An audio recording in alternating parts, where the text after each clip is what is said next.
Chris with Styles of Limit TV. Today I'm going to make arroz con gandules, rice with gandules, for some of you that don't know how to make it. And I'm just gonna kick it up my way. I make it with a lot of flavor, and it just tastes so. I mean, I know it smells delicious. I know that for sure, and the taste is out of this world. So join me as I make this, and hope you like the video. Okay, so let's get started. This is what you're gonna need. You're gonna need.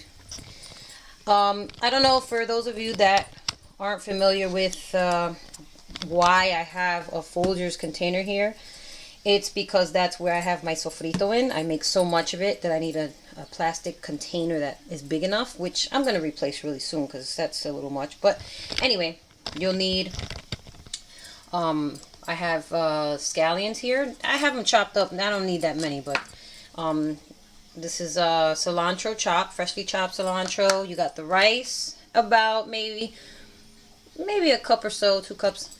You have your gandules drained. I take the liquid out of the can because you don't need that. You have my achote oil that in another video I'll show how to make it. But yeah, you have that. You need that. Garlic, salt, pepper, basics. Okay, so let's get started. Okay, basically what I have going on here, let's fix my camera a little bit, is just a regular pot. I can make rice in this because I'm not making for a humongous family, and in this thing it works out. So first thing you want to do, you light the stove. You want to put the flame up to a medium or so heat. First thing you want to take is the achote oil. I have it obviously in a different brand of bottle because whatever, but you take about maybe 2 tablespoons. Yeah, about 2 tablespoons of that. Put that to the side. Won't need that anymore. Now, as this is heating up, you want to be careful once you put the because now with the sofrito, you want to be sure not to burn it. So make sure that the flame isn't a little bit lower than medium, actually. And after you adjust that, you take a good dose, like a large spoon, not necessarily one of the wooden spoons, but one of those spoons that you could eat from, but it's a lot bigger. I'll show you in a second. All right, see the differences in the spoons? You want to use the bigger one. So I'm going to take a big amount, load it up, of sofrito. Whoa, and throw it in there. Let me lower the flame a little bit. Now, just so you see what's going on here, because the elements that are in it, there's garlic, there's red pepper, there's green pepper, there's onion. Oops, sorry, fogged it up. Clean that up real quick. Okay, because of the fact that the elements that are in it, it's better if they're cooked. So I like to, I mean, you could put it raw in its raw state when you cook anything like meats or anything like that. But when it comes to this rice, for this dish, I actually like for it to be cooked ahead of time, and that it's almost like you're roasting the ingredients, and it has so much more of a good, the flavor is brought out more. It's like you actually squeeze it out more when you cook it up a little bit. So that's going to be sitting there cooking. Let me readjust my camera. Okay, look. So I'm going to take a spatula, or whatever this wooden thing is called, and you just move it around. You want it to definitely cook while it's in there. Move it around a little bit. One thing about wooden spoons, I love cooking with wooden spoons and wooden utensils because you can leave them. You could just walk away and leave it there, and nothing will happen to it. It won't get hot. You won't burn yourself. So it's much better than having metal spoons. Okay, that's going to take about a few minutes. I'm going to clean up. Put this sofrito back in the freezer. You always want to keep your sofrito in the refrigerator. or the freezer. Okay. This is starting to, it's starting to stick. When it starts to stick to the bottom, you should move it around. You definitely want to move it around as it sticks because you don't want it to burn. And it could easily burn if you don't move it. As I adjust.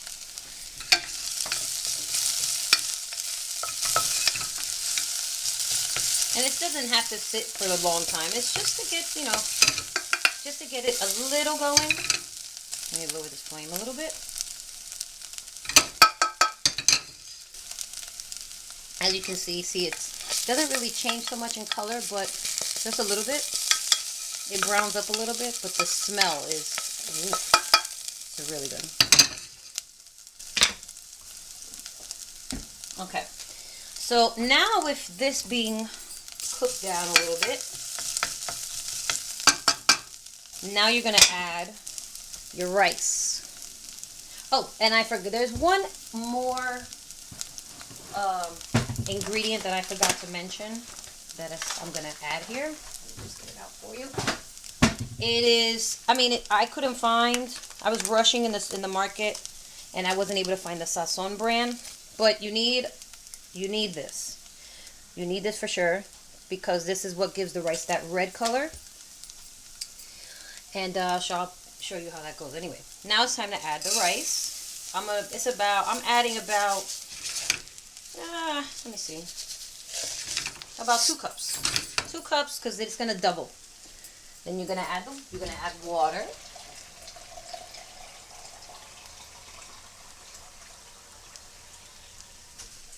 Okay, I'm gonna add the water. It's 2 cups of rice, 2 cups of water. Usually that's how it goes. 1 part rice, 1 part water. Some rice requires more water, some requires less, like basmati rice, which is my favorite. That does not require, actually, it takes less. The grains are longer, so, I don't know, it just doesn't require that much water. Okay, so now what you're doing is, as this is in there, you're going to bring the flame up to a high so that it starts to boil. Now we're going to start adding our ingredients. We're going to add the achote powder. We're going to add a good dose of cilantro, about a good pinch. Actually, 2 good pinches.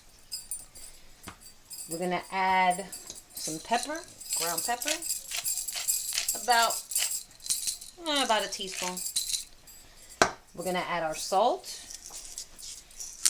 Now, the salt, you don't want to be too shy with it because without the salt, the rice will definitely not taste. Not the way you want it. Anyway, I'm grinding it in my hand because I want to measure it. That's about a teaspoon. I'll grind a little bit more. Oof, this grinder's tough. Okay. Now you want to add your gandules. Remember to drain them. When you open it, drain them out. Oh, yet again, I forgot one more ingredient. Tomato paste. You definitely want to add some tomato paste to your rice. A little can. You don't have to add a lot, but just add a little bit. A good tablespoonful. That adds to the color and the sweetness. It adds a little bit of a sweetness to the rice. So let me get this open. Oops. Trying to get this thing open. It doesn't matter what brand. They're all the same. The only ones that are different are the ones that have flavors to them. Like garlic and basil and all that other stuff. Okay, so you want to give 1 good tablespoon of tomato paste. Tomato sauce you can use, but that's a little too liquidy, so I don't like to use it. Let me get a spoon. I'm gonna add also a little bit of garlic, even though there's already garlic in the sofrito. I'm gonna add a little bit of minced garlic, maybe about half a tablespoon. About a little under a tablespoon. Now you're gonna be boiling this. The flame's high, so you want it to boil. Now it's time to mix this up.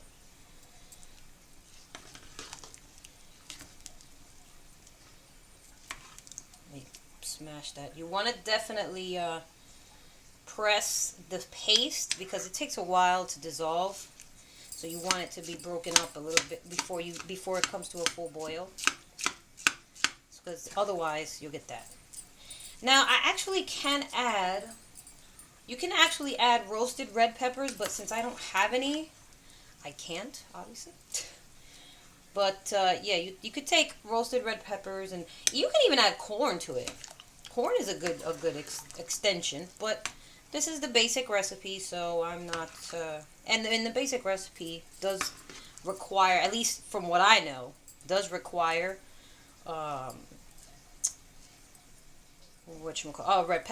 Roasted red peppers, but this will do. You just give it a taste. Yeah, that's okay. It's not bad.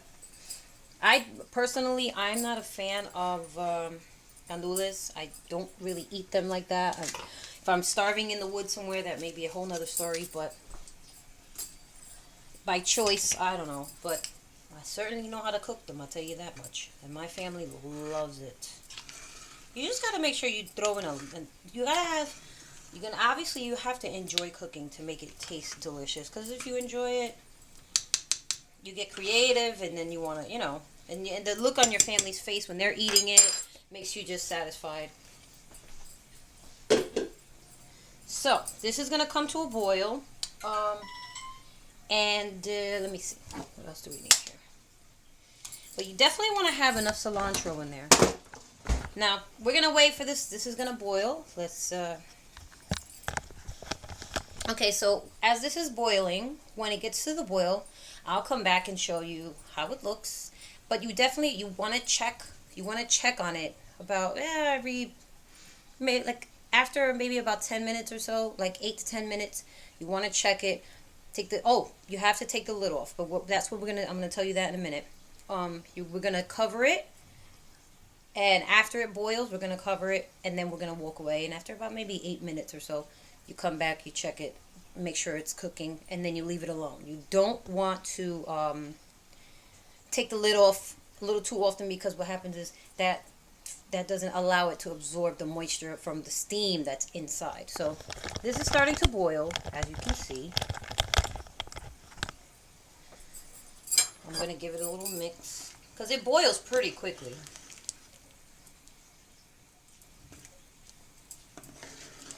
And you want to always scrape the bottom while it's boiling, because you don't want that to get all stuck there.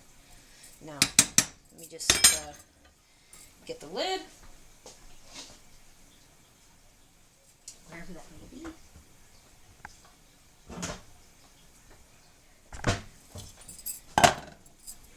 See how that's boiling up?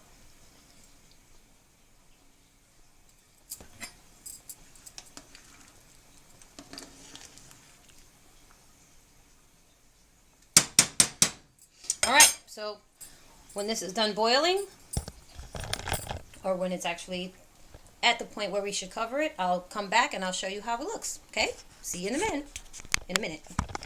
Okay guys, we're back. I'm back. Now, as you can see, the rice has boiled, or actually, the water it boiled to the point where the water evaporated, and now what you're gonna hear is a little bit of like a little crunchy, crackly little sound, and that means that the rice has absorbed all the water. So you mix it around, give it a good mix, and you're gonna bring the heat down all the way to low. Very, very, very low. I'll show you what I mean. That's about right. You want it to be very low, because now is when the rice is going to cook.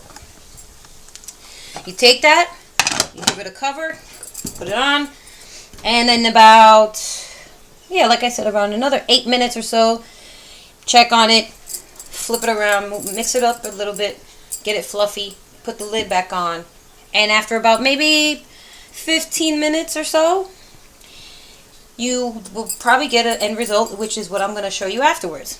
So, but in the meantime, I decided can't have rice with gandules without some kind of a meat. So, what I decided was I'm going to show you guys how I make my baked chicken, which is really good and very, very simple. So, I'm going to show you the baked chicken. I took the pieces out.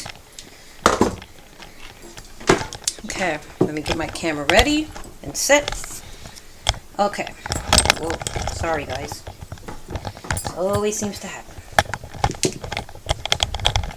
Okay, let's position this a little bit better.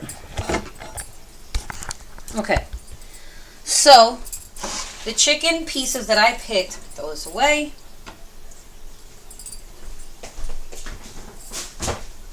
Are these enormous chicken pieces. Let me bring it a little bit closer so you can see what I mean. Okay. Oh boy. Camera angles are horrible. Sorry. Alright, let's try this again. Move this out of the way. Give you a better angle of what I mean. Now, I don't know if you can see them. These chicken thighs and legs connected are enormous. And I get them at the market for a very, very, very cheap price. And it's so worth it because these pieces are so large, they feed pretty much all the hungry people in my house. So I'm going to take the biggest pieces separate. I'm going to separate them. There. Take one of these. And take one of these. Put these to the side. These monstrosity things. Okay, I've already cleaned them. I'm not going to take the skin off. I prefer the skin on there. So, first things first, we're going to lay them on the back side. Don't disregard the little specks. That's because I put a lot of food on this thing, and sometimes it gets charred like barbecue. It's just basically like barbecue char, which is not that big a deal. And the first seasoning I'm going to use for these, and like I said, it's very simple. You don't need a lot. Okay. You take some pepper. And I put them on this little grate kind of grid thing because I don't want my seasonings getting all over the plate or sticking to the bottom where it's watery because I just rinsed them. And they're still letting off the water. They're still releasing the water that from the sink from cleaning them off. So if I put them on the flat surface, the seasoning it'll just wash away with the water. Okay, just give me 1 second, guys. Okay, now that I got my seasonings, I'm gonna add the main guy, this one, my favorite. Ooh, my favorite. Love it. Gonna add some of that. We're gonna do the same thing on the other side, but for right now, we're just doing these sides because these sides are the sides that's going. This is the side that's gonna be down. I'm gonna take some oregano. I have so many. This company, I have so much of their seasonings. Sprinkle a little bit. You don't want to get too crazy because this is gonna be one of the elements of seasonings. I'm going to add some onion powder. Even though there's onion powder and whatever, all these ingredients are already in the adobo, I still like to add it because it's not salty, so it doesn't matter. It just makes it tastier. I'm going to add some garlic powder, not too much, just enough to coat the chicken. Put this over there. I'm going to add a little bit of my favorite, cilantro. I'll sprinkle that on there. Let's get my towel. Okay. Now I'm going to give it where did I put it? I'm going to give it a little dose of some red sazon. Even though it's called accent, I know, but it's basically the same thing. It basically says the same, you know, the same thing. Different company. They're both to me the same. And you sprinkle a little bit. Now you want to be very easy with this, because if you sprinkle it and you don't evenly spread it around, what happens is when it cooks, one part of it will be bread and the other part will be plain. So okay, now I'm going to get my handy dandy pan that I always use for pretty much everything, and we're gonna take the chicken and we're gonna put it in there. Now we're putting the side down that we just seasoned. I don't know if they're all gonna fit in here, but hey, we'll make it work somehow. Okay, actually I think they are gonna fit. Now they don't have to be perfectly placed, because they're gonna cook and the juices from each piece is, you know, blend with the other. Now we're gonna season the other sides. Make sure you always keep your hands rinsed or wash your hands thoroughly after you cook with chicken. Okay, we're gonna do the basic seasonings yet all over again.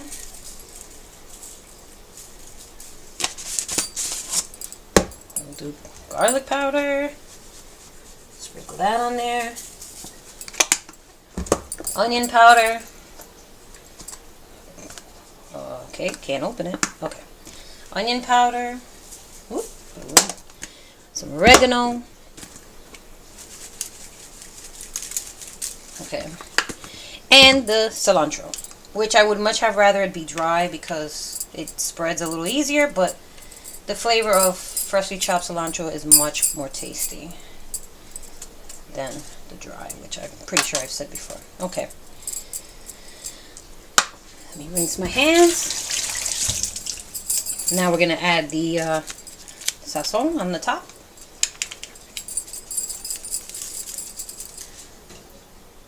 You want to preheat your oven. At this point, you want to preheat it at about 350, depending on your oven. My oven is pretty powerful, so I don't have to go any higher. Some people have a little weak, their oven may be a little slightly weaker, so they have to put it to a higher level. I'm going to now add, I'm going to take this, put this to the side. Oh, actually, 1 second.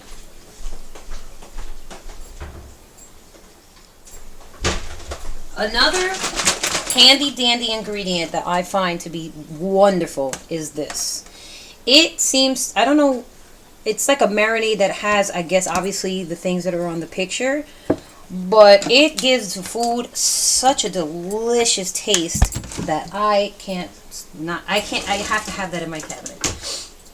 Now we're going to do this. Because of the fact that it has a very wide opening, I don't want to just pour it and go crazy. So I'm going to use one of these little, not sure what this is, what this thing is called, but you want to shake it up because there's a lot of ingredients in it that settle at the bottom. So you want to shake it up. Take this and suck it up, and then pour it over the top.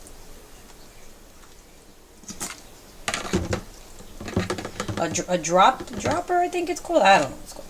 But this is what gives the chicken that nice tart, orangey, like flavoring on the skin. I use this to marinate. I use this to marinate chicken overnight. I use this in my pernil. I use this, which will be another video. Alright, we're done with that. Okay, now this is pretty much set. So I'm going to put it to the side, and I'm going to get an onion. An onion, let me say that right. Rinse this off for a second because it's dirty. You don't want to use, you don't want to chop vegetables on a raw chicken cutting board because it's gross. It's just gross, and it's not sanitary at all. So I always clean off my cutting board. Okay, now I'm gonna chop this onion up.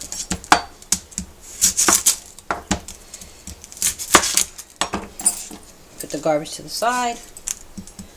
Yeah. I like to chop it in this way, and then I just save the rest for another day, because I don't always use that much onion that I need to. A whole onion is really not that big a deal. But I'm gonna peel off the ugly outside. Then you just want to do like a rough, I mean not a rough chop, but you want to, and you're gonna, because you're gonna take these onions and you're gonna spread them all over the chicken. Actually, you know what? I will use this. This is a pretty average size onion. It's not really that big, so I guess I could use the whole thing. Chop this onion up.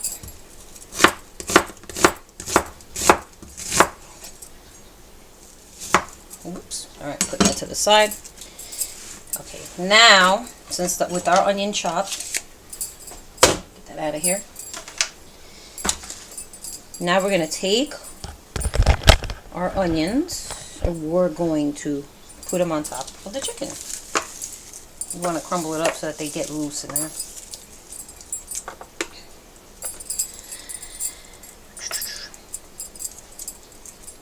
Because the onion is actually going to give a good amount of flavor to the chicken just by sitting on top of them. So,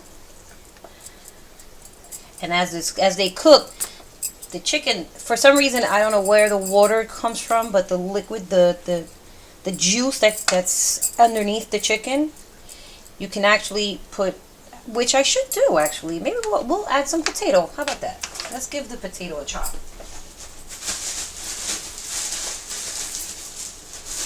Get one good sized potato. I usually put that in the chicken too. But I put it when I bake it. I don't put it when it's on the stove. So now we're going to do this.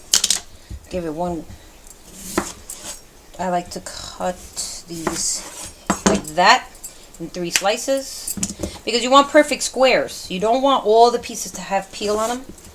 And you want the squares to be all equal in size.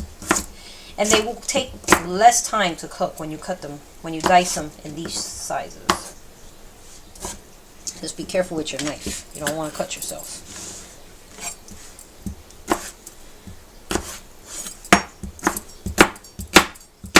Okay. Let's bring back the chicken.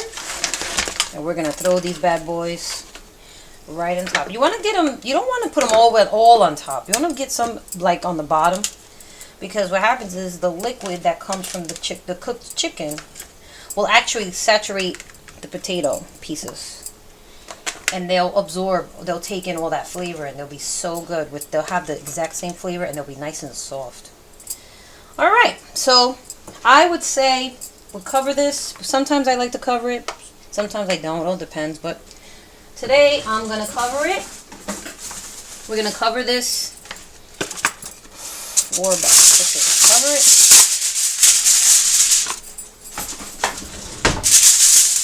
Move this out of the way. This is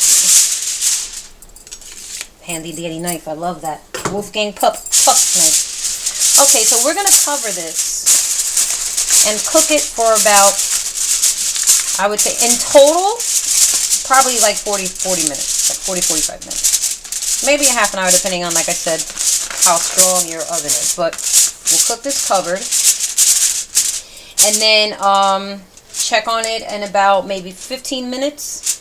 We check on this, and then we take the lid off and let the skin on the outside crisp up, because the steam on the inside of this will allow the potatoes to cook much faster. So in about 15 minutes or so, I'll check back with you guys, and we'll talk about the chicken. And before we go, since the rice has been cooking, in about 8 or so minutes, I'm going to show you how to make sure that everything's okay with the rice, and then we go. Hold on. Let's see how the rice came out. It's already pretty much at its fluffed up state. You want to be careful you don't get rice everywhere, but it's starting to get there. There's definitely a decent amount of rice here. So I flip it around, and the bottom obviously is softer than the top. So I try to get the bottom rice on the top so that the top part of the rice has a chance to also cook at the bottom. 2 cups of rice makes a lot. Believe me. If you want to take a bite out of it, or take a spoonful real quick to see if it's cooked or not, that's up to you. I do that sometimes, but I've been cooking for so long that I don't need to do that. Okay, now we're going to cover it, and we'll be back. We'll be back in about, I would say, 10 minutes or so. Let it cook, and I'll let you know how it worked out. So I'll see you in a minute. Well, it's been about a good 45 minutes since the chicken was put into the oven. The rice has been turned. I'm gonna go in the oven right now, pull the chicken out. I've took about, maybe in between, I basted. I used that dropper thing, I don't know what you call it, but I used that thing the baster to baste the chicken every like maybe 10 or 15 minutes or so, to give it that juicy that nice soft juicy texture. So I'm going to put it out the oven, so let's see how it came out. Get this ready. Okay, so I'm going to get my glove, my oven mitts. Woo! That looks so good. Let me get one thing. Oh. I'm going to put the rack here so that when I put it on the table, it doesn't burn anything. Look at that. That, everyone, is perfectly baked chicken. And I don't know if you can actually see, but it is definitely looking really good. Now I'm gonna baste it again. So as you can see me doing it. Well, I don't want to burn my hands, so I'm going to take some of that juice, that nice juice, and I'm going to go over it just a little bit more. I know I like the skin to be really crispy and crunchy, but not everybody likes it like that, so. And then it kind of dries out the chicken a little bit. So I'm basting the potatoes also, because they're taking in the flavor. So now we're going to plate. We're going to plate the chicken, and we're going to plate the rice. So I'm going to put this to the side. Yeah, I'll put it to the side over here. We're going to get our plate, and we're going to get ready to plate. Okay. Grab my utensils and my spoon. Okay, first things first. I'm gonna get the chicken. I don't know if you can see what I'm doing, but this, everybody, is some good looking chicken.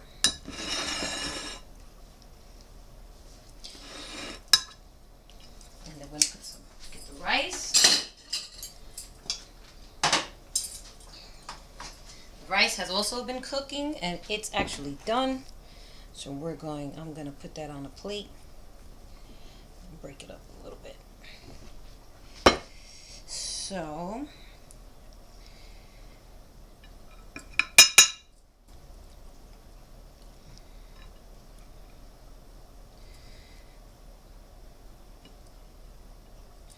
and there you go. Rice with gandules and baked chicken. Move that around. And there you have it. I like to sometimes add over the top some scallions. I keep that for last always. Make it nice and decorative. And there you go. There is a wonderfully made rice with gandules and baked chicken. Now, mind you, matter of fact, there's not enough potato there. We're going to add some potato in there. Don't add any oil, so all that is just natural juices from the chicken. You put it on the top. Give you a good look at how this looks. Just pour it over the top. And your plate is done. Well, guys, I hope you enjoyed my video on making arroz with gandules, rice with gandules, and baked chicken with potatoes and onions. And if there's any comments or questions you have, feel free to comment below and subscribe to my channel. And I'll talk to you next time. Bye!